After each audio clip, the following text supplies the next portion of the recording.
in terms of reps who are supposed to receive accreditation cards.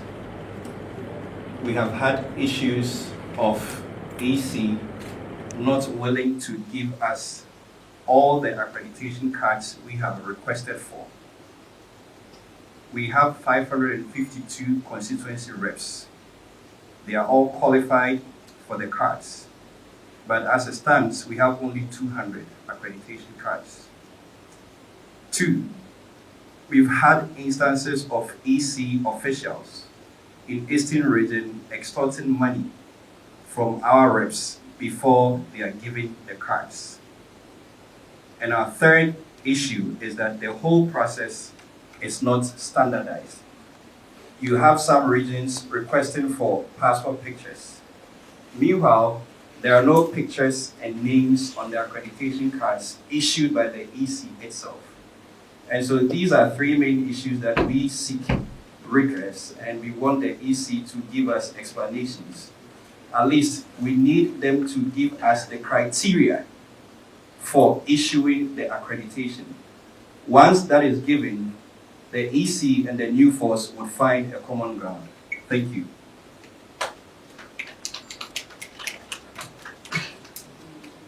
Good afternoon, my Ghana. I'm ready at Metachi na Macapro Fonso. Senior. Rema mining in a no more Montias and so etimi atia sebi. And Chabia and a mebunum wo chrome in a you two and among say a pensasabi wo chrome has say. Near Shasi and you who say Ghana Nankasano is controlled by a duopoly. Now I caught so for 32 years. Into this very moment is historic. It's a revolution. Because no bia emba tunjinai emma sa abai mienu we enhu say the competition no omonya ntina first no moche but say nante sa na wo hwe ne ekoso a I can see that this not just discrimination, but we're also being cheated, undermined, and restricted. We have managed to put together almost 40,000 polling agents, only to find out that we have to write a letter for every single one of them, 40,000 people, in a space of 48 hours before we get accreditations. And people are going to the regional EC offices and picking up their accreditations without a letter. So we're now confused that who are going to be our polling agents if we have to wait to write letters again to confirm everybody and send passport pictures. It's not 1 week and it's not 2 weeks. So it looks like we're getting the message. Now, why are we telling the public? It's because we want Ghanaians to understand that we Ghanaians are being taken for granted for the sake of the parties that govern this country and all the governmental institutions that are standing behind these politicians. See, the time has come that we have to accept that democracy is supposed to be practiced over your own human rights. And so if there are 3 or 13 candidates, presidential candidates, then we should deal with 13 people. We should not deal with 2 and the 11 become substitutes, which I can boldly say that a lot of the parties and the independent candidates on the list probably already work as a sub-politicians for these 2 duopoly. Well, they might not have the courage to say, I'm saying it. So they might not be as worried as we are now for working so hard and putting 554 people together, 30-something thousand people who are going to be polling agents to be able to protect whatever votes that Ghanaians give to us. And then you all of a sudden bring restrictions to stop us from doing that. That is not democracy. That's why we are calling for this press conference with the media. And I want to say that I'm very grateful that just by calling, everybody is here. It's 48 hours for this vote to start. And that is the final section. of our elections. I call for peace, understanding, and respect for humanity, which I said this in the balloting room the first time.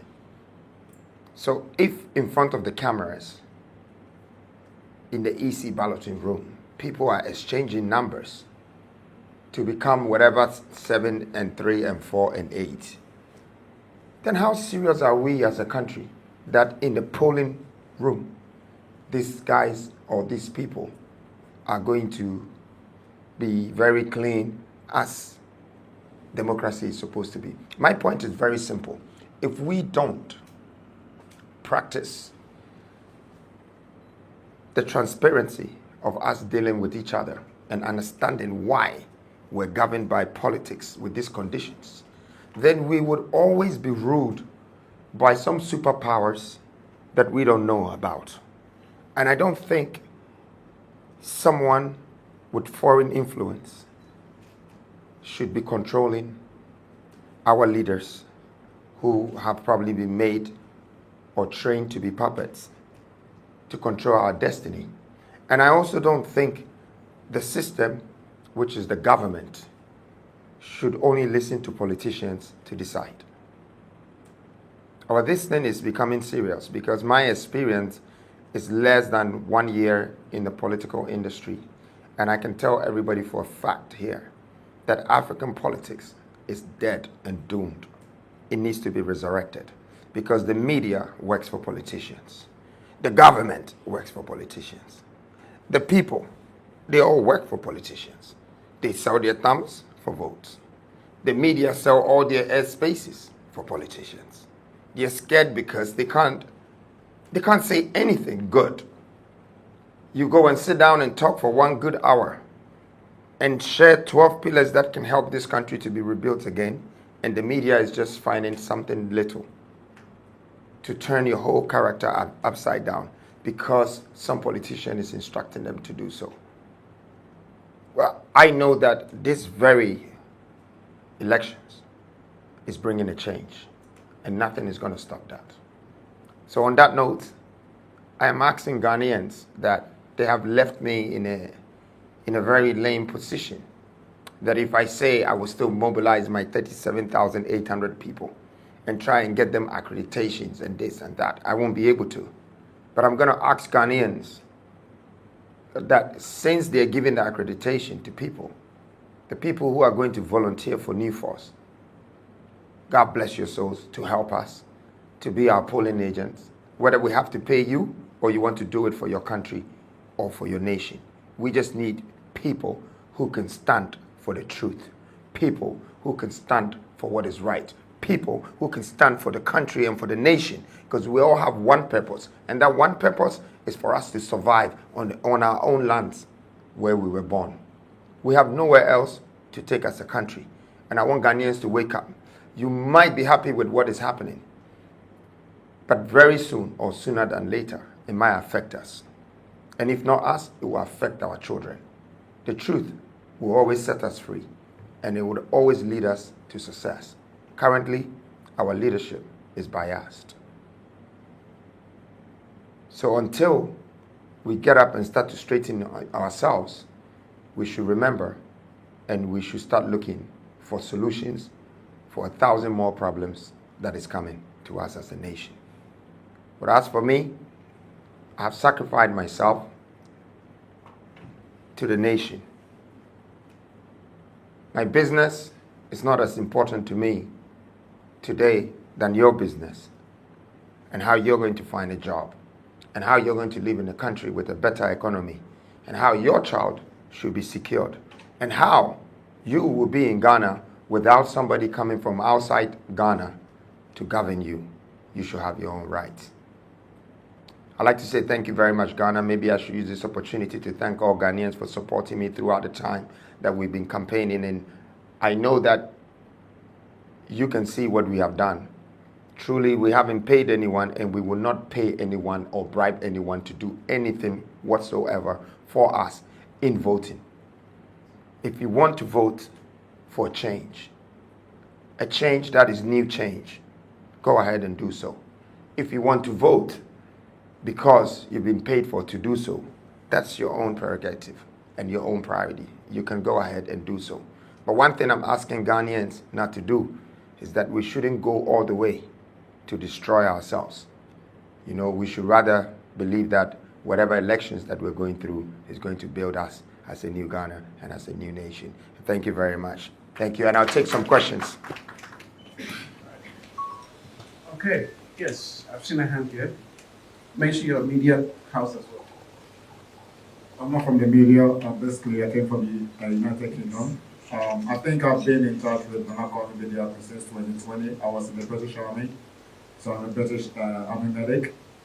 I think the media, you guys are here because now we're fighting the war of information warfare, and people don't know how powerful you are. It's so sad to hear what Nana is saying. Our political arena has been compromised. I have been in the military for 8 years and I know what is being planned outside Ghana and what our intention out there is for Ghana. We all want to come back and we need to unite and build a legacy that will build a future for our next generation. So we just don't want to have our cameras here just to listen to Nana grievances like he's God. But we need to unite as a people because we need to take our destiny into our own hands. We need to build this country together. My family there's a lot of politicians in my family, but I am here to support Nana because we need to do the right thing. If we are not getting the numbers to represent us at the polling station, your media have the mouthpiece to defend him and to bring the change that we all deserve. We need to build Ghana and we need to save Ghana. Otherwise, we'll also go into exodus. This time they will not take us into the Americas. This time they will not take us to Australia. This time they will not take us to Britain. This time they will chain us and they will destroy us. Let's wise up and let's vote for a change. Thank you. Thank you very much. Any other question? Okay, my name is Eric from Metro TV. So I want to know what the issue with polling agent representative. I mean, having a representative at all polling stations and ensure fairness of the game. Were you not given any criteria or any pre-notice of how to get or secure accreditation? All right, thank you. Any other question? Let me just answer this. All right, thank you. Yes, I think that they have all the information as these are our basic requirements. One of them is to have the polling agent first so we can give you the accreditation. Now, with 552 accreditations, if you have given us 200 and you're holding 350 and it's less than 48 hours for us to vote, but think about even if you're going to distribute this to the constituencies, that's 276 constituencies around Ghana. So if you gave it to me in the next 24 hours, how do you want me to smoothly do this? That's one. But you're still holding the 200 and it looks like you either have to pay money to get it expedited or someone might have a personal interest. But that's one side. This constituency executives that are responsible to also check the ballots and the votes, I don't think they had the same system just the past election. It was probably from the polling station to, and I stand to be corrected, to either the region and the national. But now they've inserted the constituencies. So a lot of things have changed in 4 years in this country. And as much as we're still standing here by parties, we're not standing by the humans and the citizens of this country as the nation and as a country. Because if we were, then we will understand that there are certain things that have been changed and it's affecting how politics should turn out. Because to insert that, you first of all need to let Ghanaians understand that this is what we're changing things to be.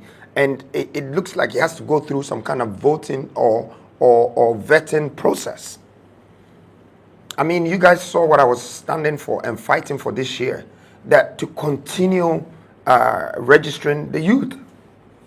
But they only gave 20 days for anyone that would turn 18 this year to register. 20 days, not even 3 weeks, 20 days.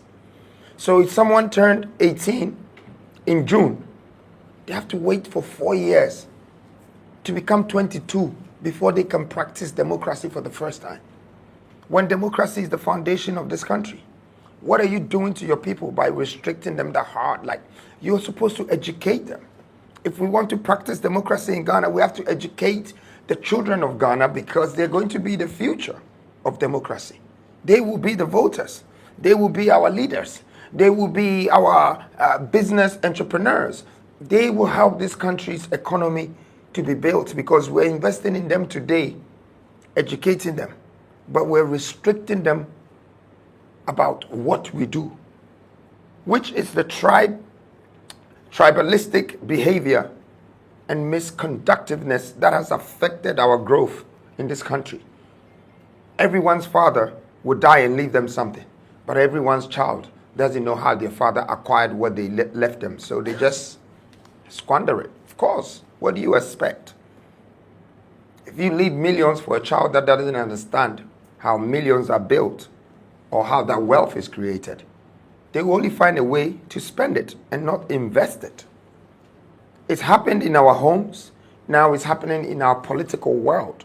And that's what I'm standing for right now, trying to make the average Ghanaian understand that if whatever parties that we're depending on today, if they love us that much as a country and they love the citizens of this country, then they should give us the room to be a part of governance and leadership so we can understand the economy that we live within, so we can understand the politics that we are playing, so we can understand the leaders that we're voting for, and we can understand our rights, our human rights. Remember me when I'm not here. That's one of the things I stood for you to fight for.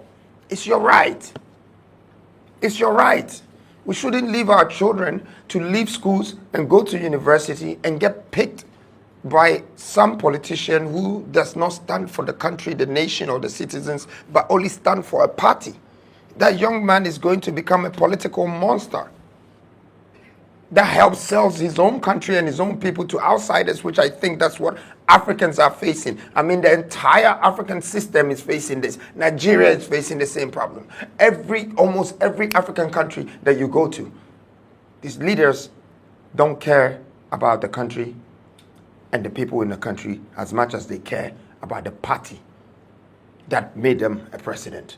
There must be an influence that is convincing us to do that.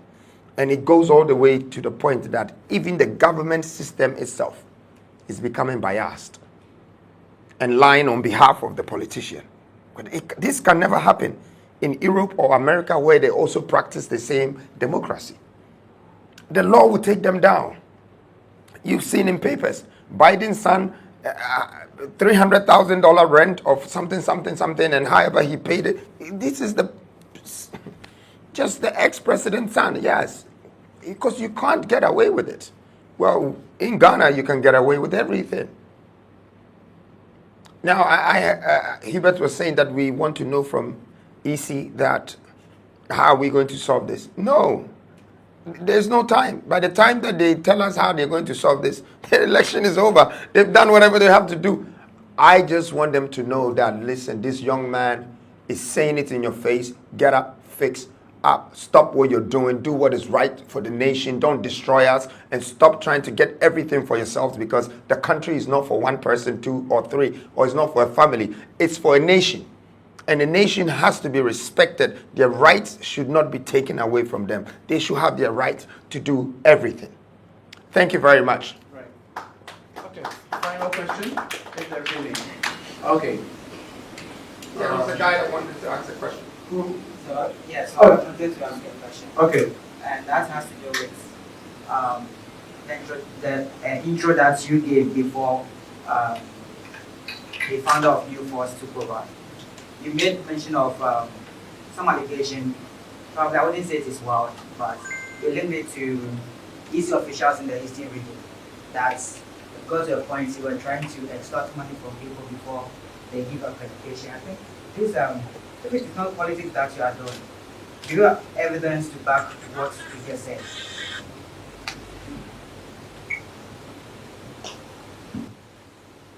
Well, I guess the preamble of that statement was that we have evidence that some of our reps in the eastern region are being exported by way of the EC asking for 100 cities, 200 cities before they give them the accreditation. So we do have the evidence. Would the media be doing the investigation to provide it to the police of this country? Because, it's a great question you ask. But, in case we have it for you, would you push it? Because I have learned that the media is also not doing a lot of things that you're supposed to do. Now, it's either you decide that I am going to play my role and I'm going to take care of my duties, or I will be a sideline, whatever, to support whoever. And that's what I've experienced in the past 1 year. The people are not actually media companies. Okay? They're political, excuse my language, snitches who are probably working on behalf of a party. So the country is divided into two. These media companies, this one and this, we cannot build ourselves like this. We cannot build a country like this. They will be laughing at us. So I would like you to give him that. And I would like you to be one of the first people in Ghana as a media person that takes information and investigates it, go to the police, report to the police where they have to be reported, go to parliament, go here, and then we start to open the truth, the naked truth. We start to bring it out. So our leaders will respect us, because I want to use this moment to say this. It takes the press to announce the president. So maybe without the press, there might not be accident, because you might call it accident for them to be there. But the press really put them there. Okay? They say it's finally, whatever they're saying in our head and in our minds, people are picking it. And if they're misleading us or misinforming us, eventually we will take this information as the truth. Well, I think a lot of media companies are not doing their jobs in this country. They're doing the jobs of politicians.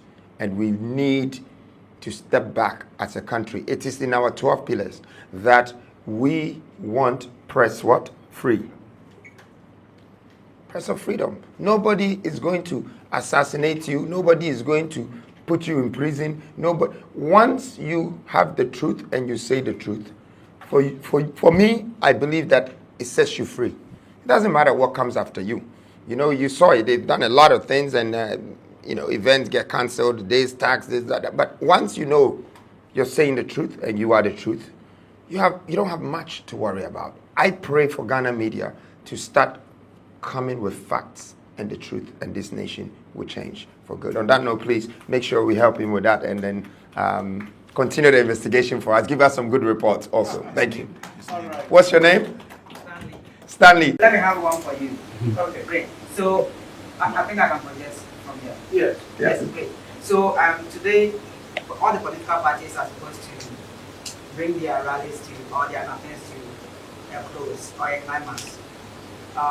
Looking at you touring all the 276 constituencies, do you get the sense that you are positioned as an advantageous or a pedestal to, your other contenders? You are 13 on the ballot paper, now 12 on the ballot paper.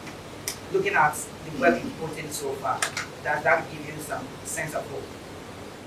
I think it's not just the work that will give me sense of hope. It's more so the people. As much as they're struggling, as much as they're going through pain, and as much as they're facing poverty, I still saw joy in them. And that made me realize that the future can be better. All we need to do is to try and provide their needs. And it's just one need that 80 to 90% of the people I met, jobs. And it hurts to see that we have 16 regions, and it's only one that really functions. The rest is dormant. But I couldn't understand when I saw flags and posters and billboards of this duopoly in every single place I went. And I know 60 of the places I visited, they themselves, they've never been. But their face is there, their flags are there, everything is there. And I was asking myself, wow, politicians in this country must be very rich. And if they are, the state should ask themselves, how can you make your own leaders rich and turn yourself to be poor? And for that reason, I don't even need to be standing in front of a whole audience and saying that I'm having a rally, because those audience are paid crowds. And I don't know whether to call them losers or users. But whatever our political belief is, that is mixed with some sort of religious beliefs, we are one messed up nation right now. That's all I can say. That the 276 has really opened my eyes, and if I have to keep going on and on, I'll probably drop a tear in front of a nation, because it's sad to see your own people not have a future. And you just can't do anything about it when those who have what it takes to do something about it are just refusing to do something about it. And when someone wants to help also, they refuse them to do something about it. It makes me question myself. What is this curse on a black man? And I want everybody in this room to start thinking that way. Don't think it's all good for you just because you have a job. Because it's less than 5 to 8% of us that have jobs. The 92%. You might think you have one today, but trust me, whatever problem the other one is facing, your child could probably be the next one facing it times 3 or more. Because whatever that is happening is like disease that spreads. If we leave it, it will spread amongst us. The world is beginning to see us as slaves in our own country. Slaves are normally taken out of their country and enslaved. But for the first time, they are beginning to see us as slaves in our own country. And that's why I said that how can a country or a state make their leaders so rich and make the citizens of the same state, the citizens of the same country, so poor? It's a reverse cycle. This is something that I leave you to go home to think about it. It's not a question for you to answer. It's a question for you to think about it, because once you figure out the answer, you would have figured out yourself. Thank you. See that I'm now 51 years old. I mean, please, why are they giving me 6 extra years? They shouldn't have. It's God that brought me here. If God is going to take me, let him take me. Don't add more years for me to die earlier. So please, can you correct it for us?